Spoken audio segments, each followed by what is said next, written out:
Welcome to Cupid Doll ASMR.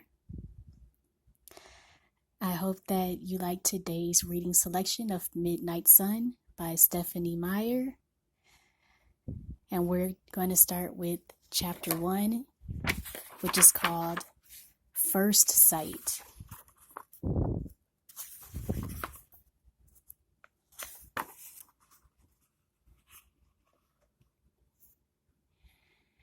This was the time of day when I most wished I were able to sleep. High school. Or was purgatory the right word? If there were any way to atone for my sins, this ought to count towards the tally in some measure. The tedium was not something I grew used to. Every day seemed more impossibly monotonous than the last. Perhaps this could even be considered my form of sleep, if sleep was defined as the inert state between active periods. I stared at the cracks running through the plaster in the far corner of the cafeteria, imagining patterns into them that were not there. It was one way to tune out the voices that babbled like the gush of a river inside my head. Several hundred of these voices I ignored out of boredom. When it came to the human mind, I'd heard it all before, and then some. Today, all thoughts were consumed with the trivial drama of a new addition to the small student body. It took so little to work them up. I'd seen the new face repeated in thought after thought from every angle. Just an ordinary human girl. The excitement over her arrival was tiresomely predictable. It was the same reaction as one would get from flashing a shiny object at a group of toddlers. Half the sheep-like males were already imagining themselves infatuated with her, just because she was something new to look at. I tried harder to tune them out.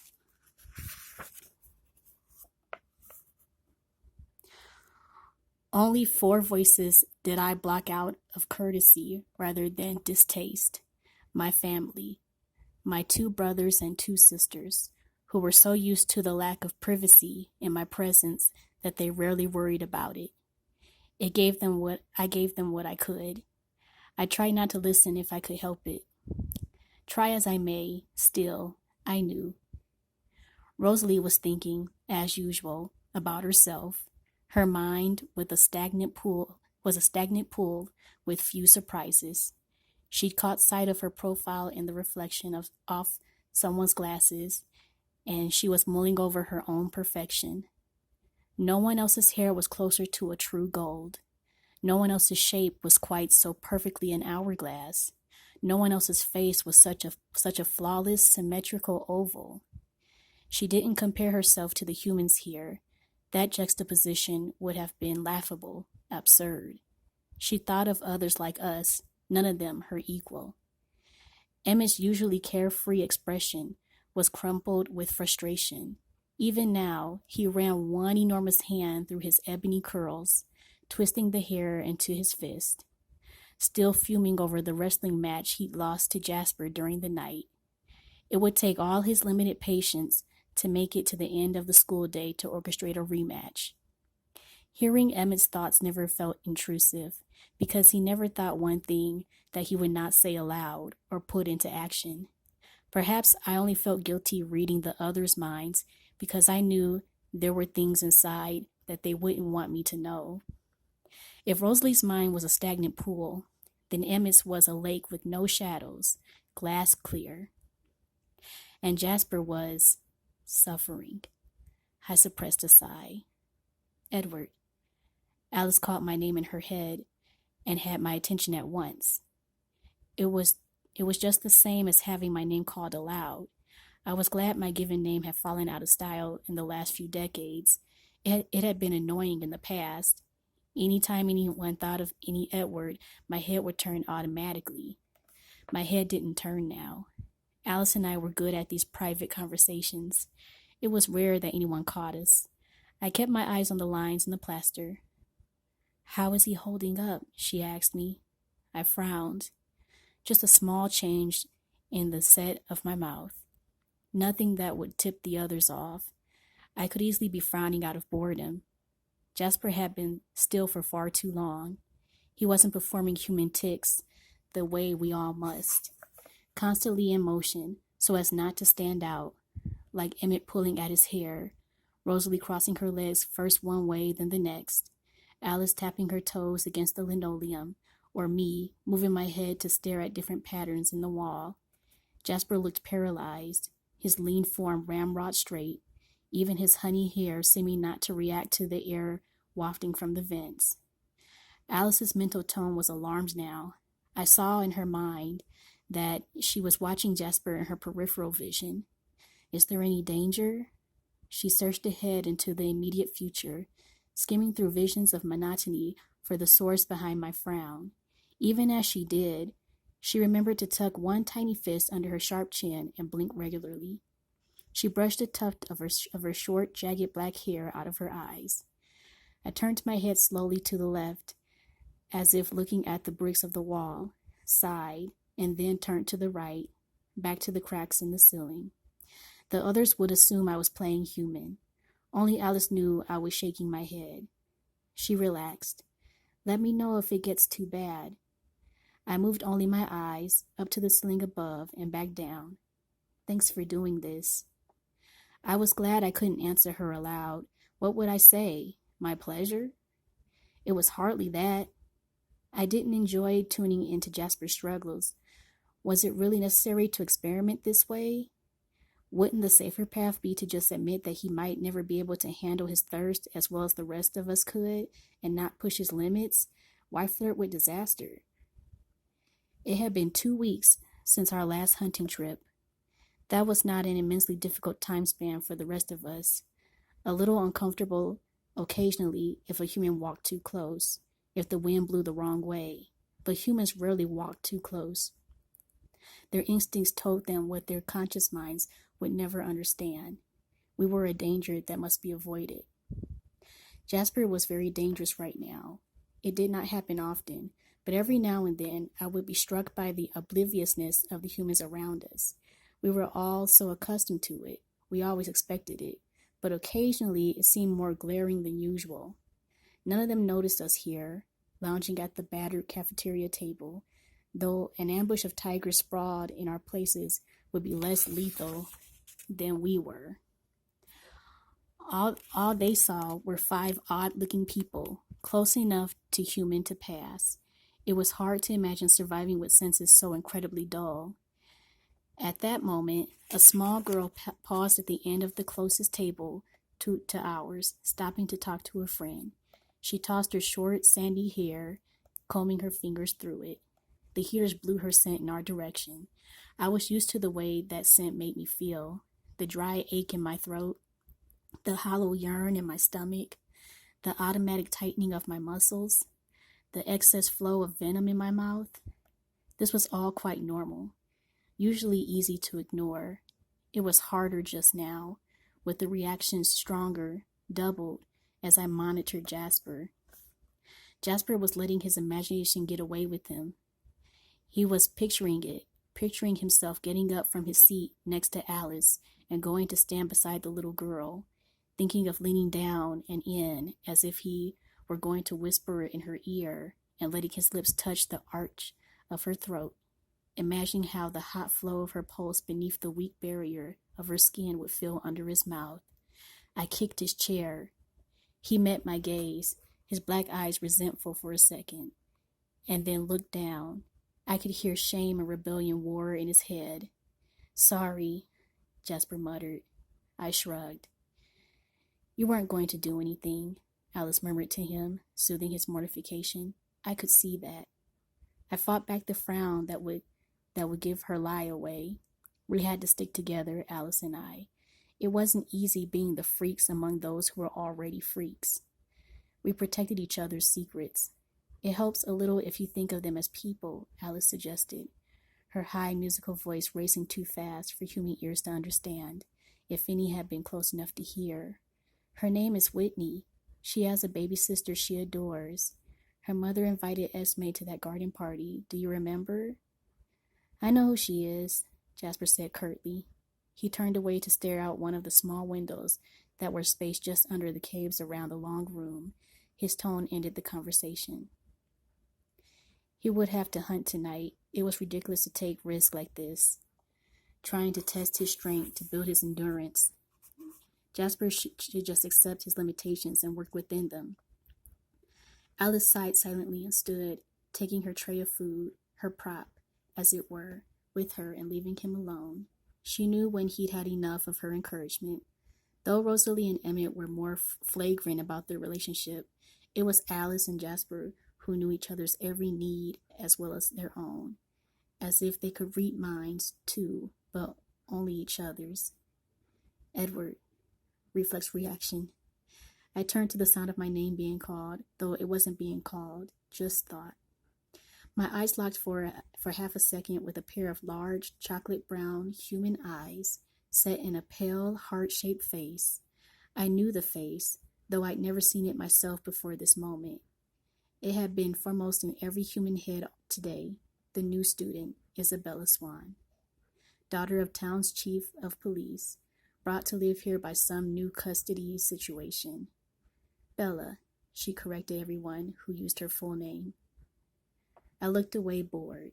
It took me a second to realize that she had not been the one to think my name. Of course, she's already crushing on the Cullens, I heard the first thought continue. Now I recognized the voice. Jessica Stanley. It had been a while since she'd bothered me with her internal chatter. What a relief it had been when she'd gotten over her misplaced fixation. It used to be nearly impossible to escape her constant, ridiculous daydreams. I'd wished at the time that I could explain to her exactly what would have happened if my lips and the teeth behind them had gotten anywhere near her. That would have silenced those annoying fantasies. The thought of her reaction almost made me smile. Fat lot of good it would do her, Jessica went on. She's really not even pretty. I don't know why Eric is staring so much, or Mike. She flinched mentally on the latter name. Her new obsession, the generically popular Mike Newton, was completely oblivious to her.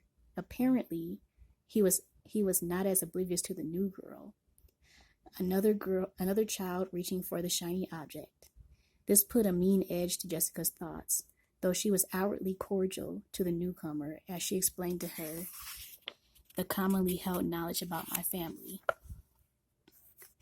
The new student must have asked about us. Everyone's looking at me today, too, Jessica thought smugly. Isn't it lucky Bella has 2 classes with me? I'll bet Mike will want to ask me what she's... I tried to block the inane chatter out of my head before the petty and the trivial could drive me mad.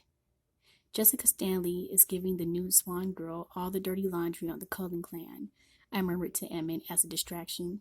He chuckled under his breath. Hope she's making it good, he thought. Rather unimaginative, actually. Just the barest hint of scandal. Not an ounce of horror. I'm a little disappointed. And the new girl? Is she disappointed in the gossip as well?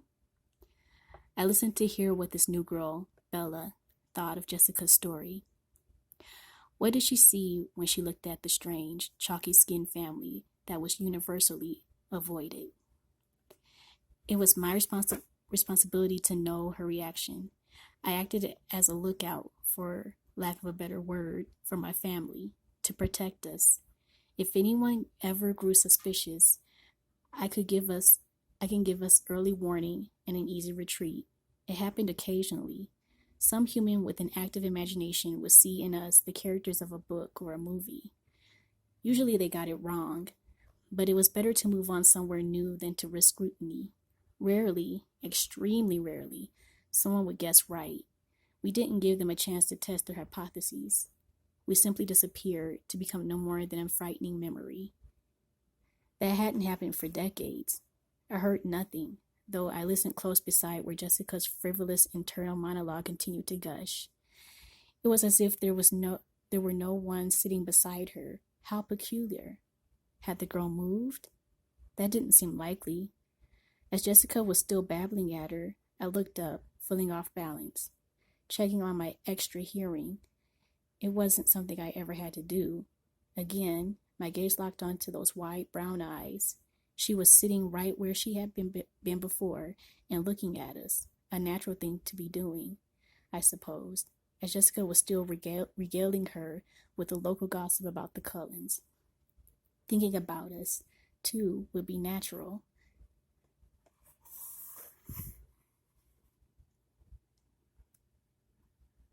But I couldn't hear a whisper. Warm, inviting, red stained her cheeks as she looked down, away from the embarrassing guff of getting caught staring at a stranger. It was good that Jasper was still gazing out the window. I didn't like to imagine what that easy pooling of blood would do to his control. The emotions had been as clear on her face as if they were spelled out in words. Surprise, as she unknowingly absorbed the signs of the subtle differences between her kind and mine. Curiosity, as she listened to Jessica's tale, and something more. Fascination? It wouldn't be the first time. We were beautiful to them, our attendant prey. Then, finally, the embarrassment. And yet, though her thoughts had been so clear in her odd eyes, odd because of the depth of them, I could hear only silence from the place she was sitting, just silence. I felt a moment of unease. This was nothing I'd ever encountered. Was there something wrong with me? I felt exactly the same as I always did. Worried, I listened harder. All the voices I'd been blocking were suddenly shouting in my head. Wonder what music she likes. Maybe I could mention my new CD, my Newton was thinking. 2 tables away, focused on Bella Swan. Look at him staring at her. Isn't it enough that he has half the girls in school waiting for him to... Eric Yorkie's thoughts were caustic and also revolving around the girl. So disgusting. You'd think she was famous or something. Even Edward Cullen staring. Lauren Mallory was so jealous that her face, by all rights, should be dark jade in color. And Jessica, flaunting her new best friend. What a joke. Vitriol continued to spew from the girl's thoughts. I bet everyone has asked her that, but I'd like to talk to her. What's something more original? Ashley Doling mused. Maybe she'll be in my Spanish, June Richardson hoped. Tons left to do tonight. Trig and the English test. I hope my mom, Angela Weber, a quiet girl whose thoughts were unusually kind, was the only one at the table who wasn't obsessed with this Bella. I could hear them all, hear every insignificant thing that they were thinking as it passed through their minds, but nothing at all from the new student with the deceptively communicative eyes. And of course, I could hear what the girl said when she spoke to Jessica. I didn't have to read minds to be able to hear her low, clear voice on the far side of the long room. Which one is the boy with the reddish-brown hair? I heard her ask, sneaking another look at me from the corner of her eye, only to glance quickly away when she saw that I was still staring. If I'd had time to hope that hearing the sound of her voice would help me pinpoint the tone of her thoughts, I was instantly disappointed. Usually, people's thoughts came to them in a similar pitch to their physical voices, but this quiet, shy voice was unfamiliar. Not one of the hundreds of thoughts bouncing around the room. I was sure of that. Entirely new. Oh, good luck, idiot, Jessica thought before answering the girl's question. That's Edward. He's gorgeous, of course, but don't waste your time. He doesn't date. Apparently, none of the girls here are good-looking enough for him, she snorted quietly. I turned my head away to hide my smile. Jessica and her classmates had no idea how lucky they were that none of them particularly appealed to me. Beneath the transient humor, I felt a strange impulse, one I did not clearly understand. It had something to do with the vicious edge to Jessica's thoughts that the new girl was unaware of. I felt the strangest urge to step in between them, to shield Bella Swan from the darker workings of Jessica's mind. What an odd thing to feel. Trying to ferret out the motivations behind the impulse, I examined the new girl one more time, through Jessica's eyes now. My staring had attracted too much attention. Perhaps it was just some long, buried protective instinct, the strong for the weak. Somehow, this girl looked more fragile than her new classmates. Her skin was so translucent, it was hard to believe it offered her much defense from the outside world. I could see the rhythmic pulse of blood through her veins under the clear, pale membrane. But I should not concentrate on that. I was good at this life I'd chosen, but I was just as thirsty as Jasper, and there was no point in inviting temptation. There was a faint crease between her eyebrows that she seemed unaware of. It was unbelievably frustrating. I could easily see that it was a strain for her to sit there, to make conversation with strangers, to be the center of attention. I could sense her shyness from the way she held her frail-looking shoulders, slightly hunched, as if she was expecting a rebuff at any moment, and yet I could only see, could only sense, could only imagine. There was nothing but silence from the very unexceptional human girl. I could hear nothing. Why? Shall we? Rosalie murmured, interrupting my focus. I turned my mind away from the girl with a sense of relief. I didn't want to continue to fail at this. Failure was a rare thing for me, and even more irritating than it was uncommon. I didn't want to develop any interest in her hidden thoughts simply because they were hidden. No doubt when I did decipher them, I would find a way to do so. They would be just as petty and trivial as any humans, not worth the effort I would expend to reach them. So, is this the new one afraid of us? Emmett asked, still waiting for my response to his earlier question. I shrugged. He wasn't interested enough to press for more information. We got up from the table and walked out of the cafeteria. Emmett, Rosalie, and Jasper were pretending to be seniors. They left for their classes.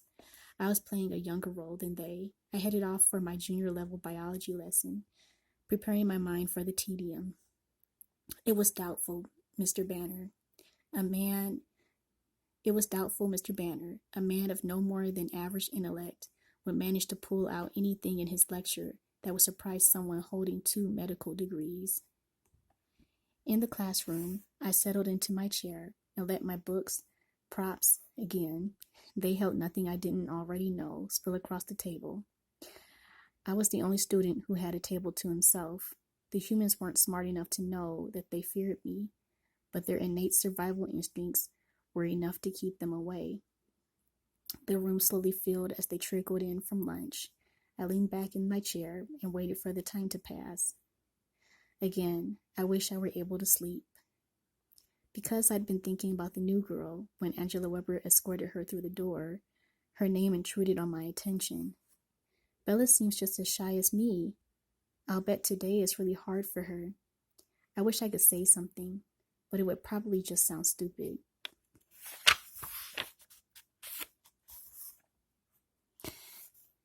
Yes, Mike Newton thought, turning in his seat to watch the girls enter. Still, from the place where Bella Swan stood, nothing.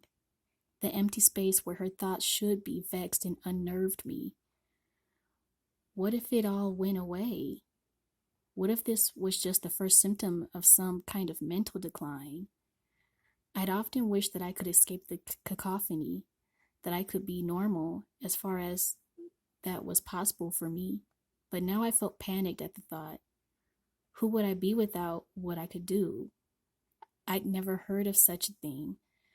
I would see if Carla had. The girl walked down the aisle beside me, headed to the teacher's desk. Poor girl. The seat next to me was the only one available. Automatically, I cleared what would be her side of the table, shoving my books into a pile. I doubted she would feel very comfortable there. She was in for a long semester in this class at least. Perhaps, though, sitting beside her, I'd be able to flesh out her thoughts' hiding place. Not that I'd ever needed close proximity before. Not that I would find anything worth listening to. Bella Swan walked into the flow of heated air that blew toward me from the vent. Her scent hit me like a battering ram, like an exploding grenade. There was no image violent enough to encompass the force of what happened to me in that moment. Instantly, I was transformed. I was nothing close to the human I'd once been. No trace of the shreds of humanity I'd managed to cloak myself in over the years remained. I was a predator. She was my prey. There was nothing else in the whole world but that truth. There was no room full of witnesses. They were already collateral damage in my mind. The mystery of her thoughts was forgotten. Her thoughts meant nothing, for she would not go on thinking them much longer.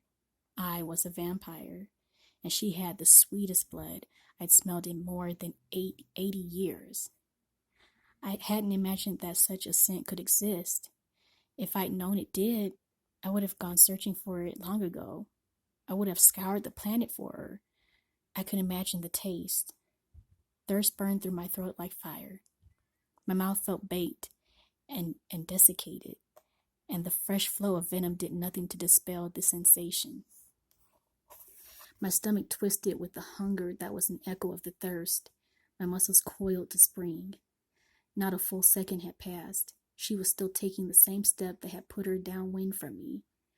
As her foot touched the ground, her eyes slid toward me, a movement she clearly meant to be stealthy.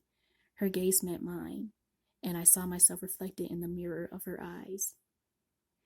The shock of the face I saw there saved her life for a few thorny moments. She didn't make it easier. When she processed the expression on my face, blood flooded her cheeks again, turning her skin the most delicious color I'd ever seen. The scent was a thick haze in my brain. I could barely think through it. My instincts raged, resisting control, incoherent. She walked more quickly now, as if she understood the need to escape. Her haste made her clumsy. She tripped and stumbled forward, almost falling into the girl seated in front of me, vulnerable, weak, even more than usual for a human. I tried to focus on the face I'd seen in her eyes, a face I recognized with revulsion, the face of the monster inside me, the face I'd beaten back with decades of effort and uncompromising discipline. How easily it sprang to the surface now. The scent swirled around me again, scattering my thoughts and nearly propelling me out of my seat. No. My hand gripped under the edge of the table as I tried to hold myself in my chair. The wood was not up to the task. My hand crushed through the strut and came away with a palm full of splintered pulp, leaving the shape of my fingers carved into the remaining wood. Destroy evidence. That was a fundamental rule. I quickly pulverized the edges of the shape with my fingertips, leaving nothing but a ragged hole and a pile of shavings on the floor, which I scattered with my foot. Destroy evidence. Collateral damage. I knew what had to happen now. The girl would have to come sit beside me, and I would have to kill her. The innocent bystanders in this classroom, 18 other children and one man, cannot be allowed to leave, having seen what they would soon see. I flinched at the thought of what I must do. Even at my very worst, I had never committed this kind of atrocity. I had never killed innocents, and now I planned to slaughter 20 of them at once. The face of the monster in my reflection mocked me. Even as part of me shuddered away from him, another part was planning what would happen next. If I killed the girl first, I would have only 15 or 20 seconds with her before the humans in the room reacted. Maybe a little longer if at first they did not realize what I was doing. She would not have time to scream or feel pain. I would not kill her cruelly. That much I could give this stranger with her horribly desirable blood. But then I would have to stop them from escaping. I wouldn't have to worry about the windows, too high up and small to provide escape for anyone. Just the door. Block that door and they were trapped. It would be slower and more difficult trying to take them all down when they were panicked and scrambling, moving in chaos. Not impossible, but there would be much more noise. Time for lots of screaming. Someone would hear, and I'd be forced to kill even more innocents in this black hour. And her blood would cool while I murdered the others. The scent punished me, closing my throat with dry aching. So the witnesses first then. I mapped it out in my head. I was in the middle of the room, the row farthest from the front. I would take my right side first. I could snap 4 or 5 of their necks per second, I estimated. It would not be noisy. The right side would be the lucky side. They would not see me coming. Moving around the front and back down the left side, it would take me, at most, 5 seconds to end every life in this room. Long enough for Bella Swan to see, briefly, what was coming for her. Long enough for her to feel fear. long enough maybe, if shock didn't freeze her in place, for her to work up a scream. One soft scream that would not bring anyone running. I took a deep breath, and the scent was a fire that raced through my dry veins, burning out from my chest to consume every better impulse that I was capable of. She was just turning now. In a few seconds, she would sit down inches away from me. The monster in my head exulted. Someone slammed shut a folder on my left. I didn't look up to see which of the doomed humans it was, but the motion sent a wave of ordinary, unscented air wafting across my face. For one short second, I was able to think clearly. In that precious instant, I saw two faces in my head, side by side. One was mine, or rather had been, the red-eyed monster that had killed so many people that I'd stopped counting. Rationalized, justified murders. I had been a killer of killers, a killer of other, less powerful monsters. It was a God complex. I acknowledged that, deciding who deserved a death sentence. It was a compromise with myself. I had fed on human blood, but only by the loosest definition. My victims were, in their various dark pastimes, barely more human than I was. The other face was Carlyle's. There was no resemblance between the two faces. They were bright day and black as night. There was no reason for a resemblance to exist. Carlyle was not my father in the basic biological sense. We shared no common features. The similarity in our coloring was a product of what we were. Every vampire was corpse pale. The similarity in the color of our eyes was another matter, a reflection of mutual choice. And yet, though there was no basis for a resemblance, I imagined that my face had begun to reflect his, to an extent. In the last 70-odd years that I had embraced his choice and followed in his steps, my features had not changed, but it seemed to me as though some of his wisdom had marked my expression. A little of his compassion could be traced in the set of my mouth, and hints of his patience were evident on my brow. All those tiny improvements were lost in the monster's face. In a few moments, there would be nothing left in me that would reflect the years I'd spent with my creator, my mentor, my father in all the ways that counted. My eyes would glow red as a devil's. All likeness would be lost forever. In my head, Carlyle's kind eyes did not judge me. I knew that he would forgive me for this horrible act, because he loved me, because he thought I was better than I was. Bella Swan sat down in the chair next to me, her movements stiff and awkward, no doubt with fear, and the scent of her blood bloomed in an inescapable cloud around me.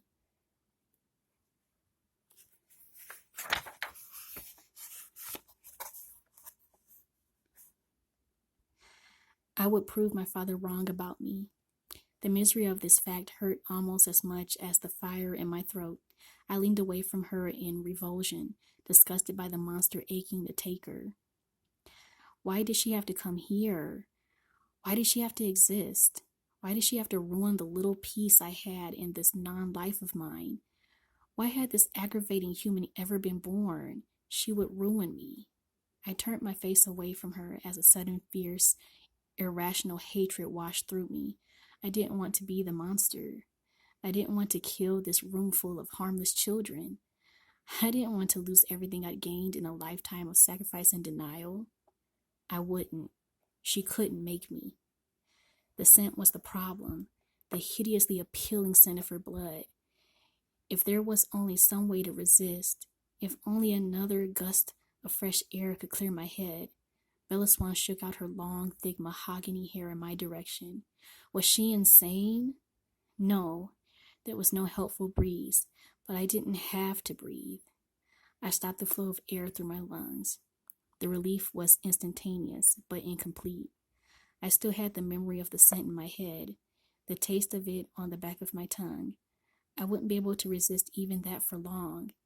Every life in this room was in danger while she and I were in it together. I should run. I wanted to run, to get away from the heat of her next to me and the punishing pain of the burning. But I wasn't 100% sure that if I unlocked my muscles to move, even just to stand, I wouldn't lash out and commit the slaughter I had already planned. But perhaps I could resist for an hour. Would 1 hour be enough time to gain control to move without striking? I doubted, then forced myself to commit. I would make it enough. Just enough time to get out of this room full of victims, victims that perhaps didn't have to be victims, if I could resist for 1 short hour. It was an uncomfortable feeling, not breathing. My body did not need oxygen, but it went against my instincts. I relied on scent more than my other senses in times of stress. It led the way in the hunt. It was the first warning in case of danger. I did not often come across something as dangerous as I was, but self-preservation was just as strong in my kind as it was in the average human. Uncomfortable but manageable. More bearable than smelling her and not sinking my teeth through that fine, thin, see-through skin to the hot, wet pulsing. An hour, just 1 hour. I must not think of the scent, the taste. The silent girl kept her hair between us, leaning forward so that it spilled across her folder. I couldn't see her face to try to read the emotions in her clear, deep eyes. Was she trying to hide those eyes from me, out of fear, shyness, to keep her secrets? My former irritation at being stymied by her soundless thoughts was weak and pale in comparison to the need and the hate that possessed me now. For I hated this frail girl beside me, hated her with all the fervor with which I clung to my former self, my love of my family, my dreams of being something better than what I was. Hating her, hating how she made me feel, it helped a little. Yes, the irritation I felt before was weak, but it too helped a little. I clung to any thought that distracted me from the imagining what she would taste like. Hate and irritation, impatience. Would the hour never pass? And when the hour ended, she would walk out of this room, and I would do what? If I could control the monster, make him see that the delay would be worth it, I could introduce myself. Hello, my name is Edward Cullen. May I walk you to your next class? She would say yes. It would be the polite thing to do. Even already fearing me, as I was sure she did, she would follow convention and walk beside me. It should be easy enough to lead her in the wrong direction. A spur of the forest reached out like a finger to touch the back corner of the parking lot. I could tell her I'd forgotten a book in my car. Would anyone notice that I was the last person she'd been with? It was raining as usual. 2 dark raincoats heading in the wrong direction wouldn't pique too much interest or give me away, except that I was not the only student who was aware of her today, though no one was as blisteringly aware as I. Mike Newton in particular was conscious of every shift in her weight as she fidgeted in her chair. She was uncomfortable so close to me, just as anyone would be, just as I'd expected before her scent had destroyed all charitable concern. Mike Newton would notice if she left the classroom with me. If I could last an hour, could I last 2? I flinched at the pain of the burning. She would go home to an empty house. Police Chief Swan worked an 8-hour day. I knew his house, as I knew every house in the tiny town. His home was nestled right up against the big woods with no close neighbors. Even had she time to scream, which she would not, there would be no one to hear. That would be the responsible way to deal with this. I'd gone more than 7 decades without human blood. If I held my breath, I could last 2 hours. And when I had her alone, there would be no chance of anyone else getting hurt, and no reason to rush through the experience, the monster in my head agreed. It was sophistry to think that by saving the 19 humans in this room with effort and patience, I would be less of a monster when I killed this innocent girl. Though I hated her, I was absolutely aware that my hatred was unjust. I knew that what I really hated was myself, and I would hate us both so much more when she was dead. I made it through the hour in this way, imagining the best ways to kill her. I tried to avoid imagining the actual act. That might be too much for me, so I planned strategy and nothing more. Once, toward the very end, she peeked up at me through the fluid wall of her hair. I could feel the unjustified hatred burning out of me as I met her gaze, see the reflection of it in her frightened eyes. Blood painted her cheek before she could hide it in her hair again. and I was nearly undone. The bell rang, and we how cliche was saved. She from death, I for just a short time, from being the nightmarish creature I feared and loathed. Now I had to move. Even focusing all my attention on the simplest of actions, I couldn't walk as slowly as I should. I darted from the room. If anyone had been looking, they might have suspected that there was something not right about my exit. No one was paying attention to me. All thoughts still swirled around the girl who was condemned to die in little more than an hour's time. I hid in my car. I didn't like to think of myself as having to hide. How cowardly that sounded. But I didn't have enough discipline left to be around humans now. Focusing so much of my efforts on not killing one of them left me no resources to resist the others. What a waste that would be. If I were to give in to the monster, I might as well make it worth the defeat. I played a CD that usually calmed me, but it did little for me now. No, what helped most was the cool, wet air that drifted with the light rain through my open windows. Though I could remember the scent of Bella Swan's blood with perfect clarity, inhaling this clean air was like washing out the inside of my body from its infection. I was sane again. I could think again, and I could fight again. I could fight what I didn't want to be. I didn't have to go to her home. I didn't have to kill her. Obviously, I was rational, thinking creature, and I had a choice. There was always a choice. It hadn't felt that way in the classroom, but I was away from her now. I didn't have to disappoint my father. I didn't have to cause my mother stress, worry, pain. Yes, it would hurt my adopted mother too. And she was so gentle, so tender and loving. Causing someone like Esme pain was truly inexcusable. Perhaps if I avoided this girl very, very carefully, there was no need for my life to change. I had things ordered the way I liked them. Why should I let some aggravating and delicious nobody ruin that? How ironic that I wanted to protect this human girl from the paltry, toothless threat of Jessica Stanley's snide thoughts. I was the last person who would ever stand as a protector for Isabella Swan. She would never need protection from anything more than she needed it from me. Where was Alice? I suddenly wondered. Hadn't she seen me killing the Swan girl in a multitude of ways?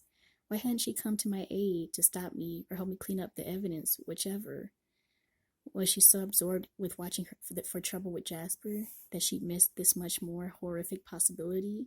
Or was I stronger than I thought? Would I really not have done anything to the girl?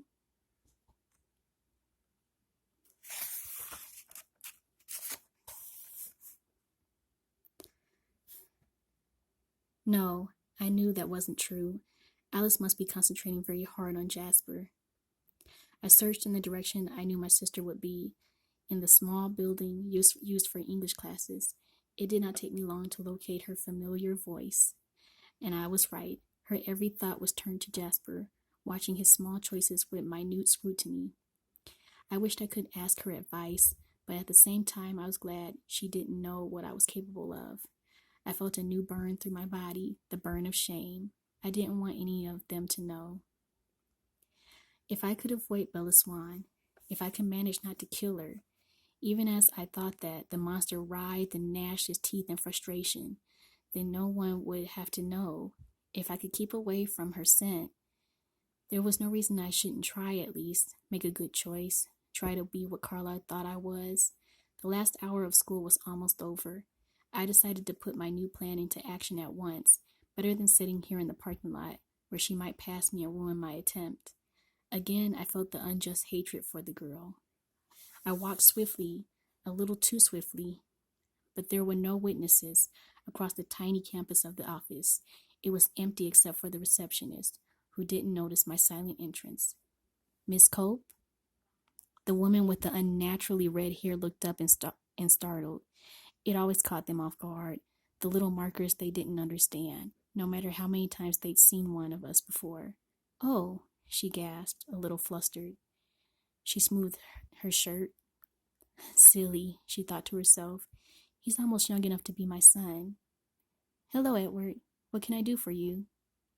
Her eyelashes fluttered behind her thick glasses. Uncomfortable, but I knew how to be charming when I wanted to be. It was easy, since I was able to know instantly how any tone or gesture was taken.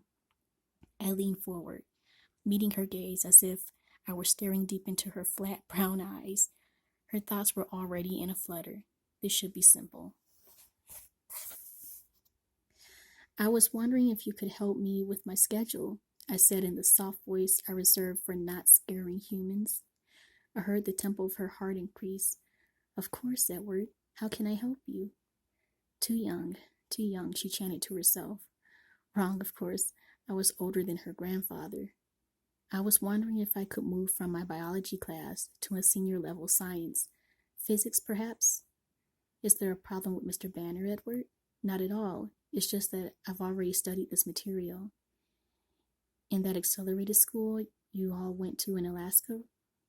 Her thin lips pursed as she considered this. They should all be in college. I've heard the teachers complain. Perhaps perfect 4.0s, never a hesitation with a response, never a wrong answer on a test, like they found some way to cheat in every subject. Mr. Varner would rather believe that anyone was cheating in trig than think a student was smarter than him. I'll bet their mother tutors them. Actually, Edward, physics is pretty much full right now. Mr. Banner hates to have more than 25 students in a class. I wouldn't be any trouble. Of course not. Not a perfect Cullen. I know that, Edward, but there just aren't enough seats as it is. Could I drop the class then? I could use the period for independent study. Drop biology? Her mouth fell open. That's crazy. How hard is it to sit through a subject you already know? There must be a problem with Mr. Banner. You won't have enough credits to graduate. I'll catch up next year. Maybe you should talk to your parents about that. The door opened behind me, but whoever it was did not think of me, so I ignored the arrival and concentrated on Ms. Cope. I leaned slightly closer and stared as if I was gazing more deeply into her eyes. This would work better if they were gold today instead of black. The blackness frightened people, as it should. My miscalculation affected the woman. She flinched back, confused by her conflicting instincts. Please, Miss Cope, I murmured, my voice as smooth and compelling as it could be. And her momentary aversion eased. Isn't there some other section I could switch to? I'm sure there has to be an open slot somewhere. 6th-hour biology can't be the only option. I smiled at her, careful not to flash my teeth so widely that it would scare her again, letting the expression soften my face. Her heart drummed faster. Too young, she reminded herself frantically. Well, maybe I could talk to Mr. Banner. I could see if... A second was all it took to change everything. The atmosphere in the room, my mission here, the reason I leaned toward the red-haired woman. What had been for one purpose was now for another. A second was all it took for Samantha Wells to enter the room, place a signed tardy slip in the basket by the door, and hurry out again, in a rush to be away from school. A sudden gust of wind through the open door crashed into me, and I realized why that first person through the door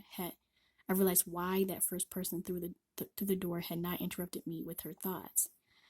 I turned, though I did not need to make sure. Bella Swan stood with her back pressed to the wall beside the door, a piece of paper clutched in her hands. Her eyes were even larger than before as she took in my ferocious, inhuman glare. The smell of her blood saturated every particle of air in the tiny, hot room. My throat burst into flames. The monster glared back at me from the mirror of her eyes again, a mask of evil. My hand hesitated in the air above the counter. I would not have to look back in order to reach across it and slam Miss Cope's head into her desk with enough force to kill her. 2 lives rather than 20, a trade. The monster waited anxiously, hungrily for me to do it. But there was always a choice. There had to be. I cut off the motion of my lungs and fixed Carlisle's face in front of my eyes.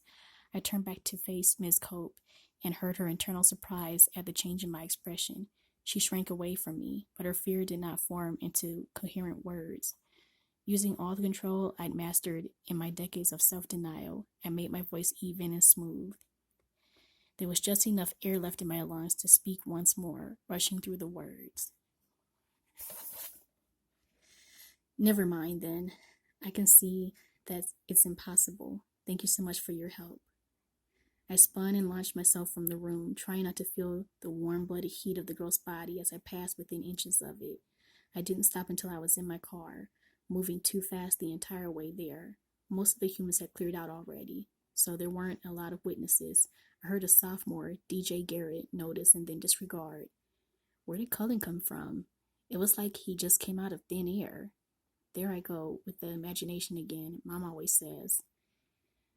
When I slid into my Volvo, the others were already there. I tried to control my breathing, but I was gasping at the fresh air as if I'd been suffocated. Edward? Alice asked, alarm in her voice. I just shook my head at her. What the hell happened to you? Emmett demanded, distracted from the fact that Jasper was not in the mood for his rematch. Instead of answering, I threw the car into reverse. I had to get out of this lot before Bella Swan could follow me here too. My own personal demon tormenting me. I swung the car around and accelerated. I hit 40 before I was out of the parking lot. On the road, I hit 70 before I made the corner. Without looking, I knew that Emmett, Rosalie, and Jasper had all turned to stare at Alice. She shrugged. She couldn't see what had passed, only what was coming. She looked ahead for me now. We both processed what she saw in her head, and we were both surprised. You're leaving? She whispered. The others stared at me now. Am I? I snarled through my teeth. She saw it then, as my resolve wavered, and another choice spun my future in a darker direction. Oh. Bella Swan, dead. My eyes glowing crimson with fresh blood. The search that would follow. The careful time we would wait before it was safe for us to pull out of Forks and start again.